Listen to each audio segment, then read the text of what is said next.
Right now, we live in an amazing time. We have hot showers, we have hot meals, we have climate-controlled homes, personal security of all sorts, medicine when we fall ill.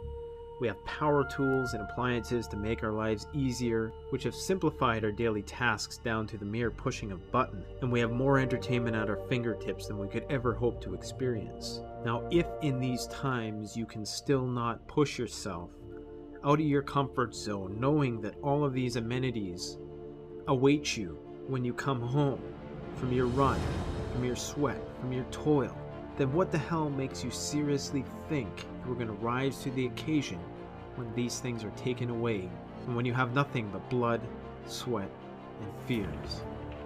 If you cannot push yourself when times are good, you will most certainly perish the instant times get hard.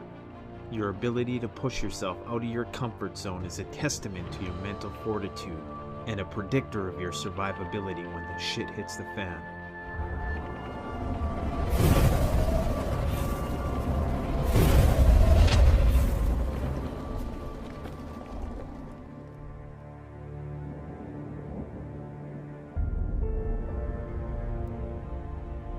The people who are going to survive adversity are not the ones who find it easy to make excuses for not doing things which are going to empower them when times are good. For people who can make excuses for why exercise is so hard. The people who are going to survive are the ones who are stubborn enough to resist those self-defeating voices in their head that suggest that I'm better off just sitting here watching a movie and getting more and more complacent and out of shape. The people who are going to succeed after the collapse are the ones who are willing to push themselves now, who are open to the experience of discomfort, pain, eustress, in order to transform themselves into something that is more powerful. And if you don't have the will to better yourself now, you will not have the will to preserve yourself later. It's through self-deprivation and impulse control that we grow stronger. Now, the reason why some people won't survive is because they just don't want it bad enough. They simply do not love themselves enough. And I'm not talking about a narcissistic form of self-love. I'm talking about a very justified love of the rarity of your human spirit.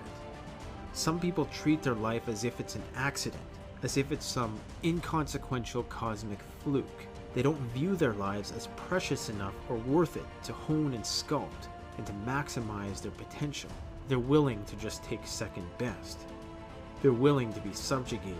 They squander their potential in exchange for a cheap dopamine dump of instant gratification, instead of achieving the spoils brought by self-discipline, delayed gratification, and indeed enduring some form of struggle to get stronger, better, faster, wiser. Many people simply squander the good fortune of opportunity we've been granted in this society.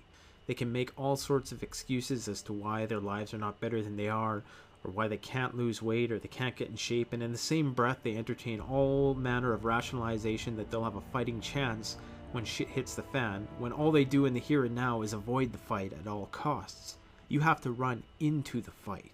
I don't mean mindlessly running into traffic headstrong. I'm talking about a calculated masochism. I'm talking about enduring just the optimal amount of pain. I'm talking about pushing yourself to the limit, pushing yourself to the threshold that it's going to take to prompt that response that's going to make you stronger. Avoiding hardship is what makes you weak, and the weak do not survive. If you lead a predominantly sedentary life right now, you absolutely will not rise to the chase of the post-collapse world.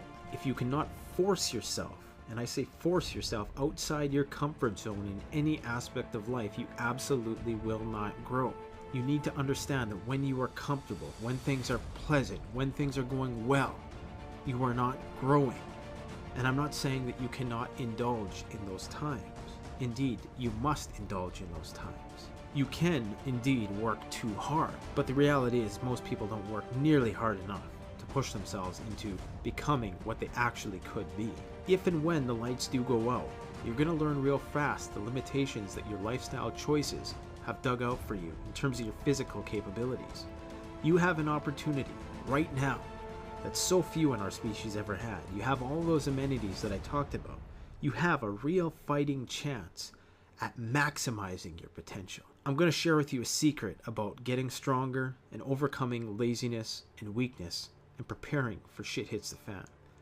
Most people pull the plug long before they reach their true potential because they're being controlled by their thoughts.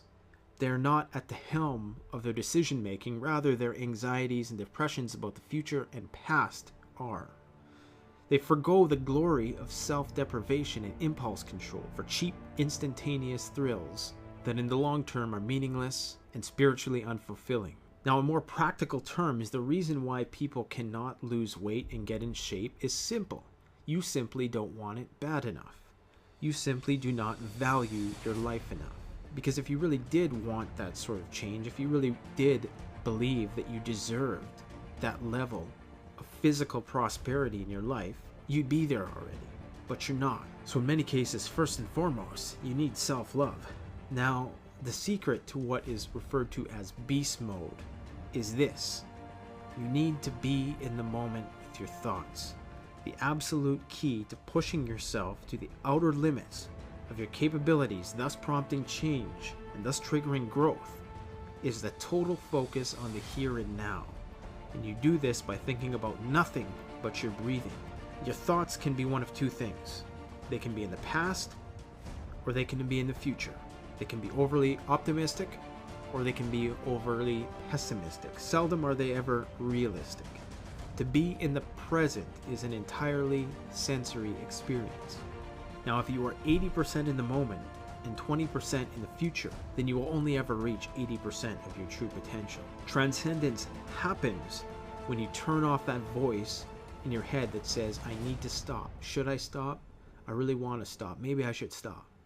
When you turn off that voice in your head and you focus on your breathing, don't focus on the pain of the exercise that you're doing, but focus in between the pain. Circumvent the pain. Focus on the breaks between the pain and not the pain itself. When you're in the moment, you are unstoppable and only limited by your physical ability. When you're not, you are at the whim of your thoughts. And more often than not, our thoughts will work against us. So you need to understand first and foremost that you need to be able to motivate yourself, because you are going to be the only one there to save you. You are the one who cares most about you, more than anybody else in the world, more than your mother, your father, your children, your brothers, your sisters. You are the one who cares about you most. So you need to do this for you. That's first and foremost. If you're not doing it for you, it's never ever going to work. It might work for a short period of time, but you're never going to get that intensity as you would as someone who pushes himself, who believes in themselves, who wants to get stronger. You need to push yourself way outside the comfort zone in order to progress in whatever it is you're doing. Now, life is like water, and when the water grows stagnant, when our lives become sedentary, disease emerges. The lake becomes foul, the water becomes dirty. You have to keep the blood flowing like rapids. The key to survival is movement. As the cliche saying goes, movement indeed is life. Now, we have all this shit in our lives to make our lives so much easier, and we're still so afraid of a little discomfort, and people wonder why they're so depressed in the modern day, why there's so many depressed people walking around. Well, it's because you cannot have the sweet without the sour. If all you do is bask in the luxury of the first world, you inevitably take it for granted, and all of those comforts lose their appeal over time, and nothing then can please you. This is called anhedonia. It's the inability to experience pleasure. Now, human beings absolutely need a certain amount of challenges in their lives in order for them to not get complacent and go down this road, depressed and out of shape, weak-willed. The fact is, it's impossible to be depressed when you are fighting for survival. Now, I'm going to conclude this talk in practical terms, and there's a concept in kinesiology called progressive overload. Although this concept is not only limited to the realm of motor skill development.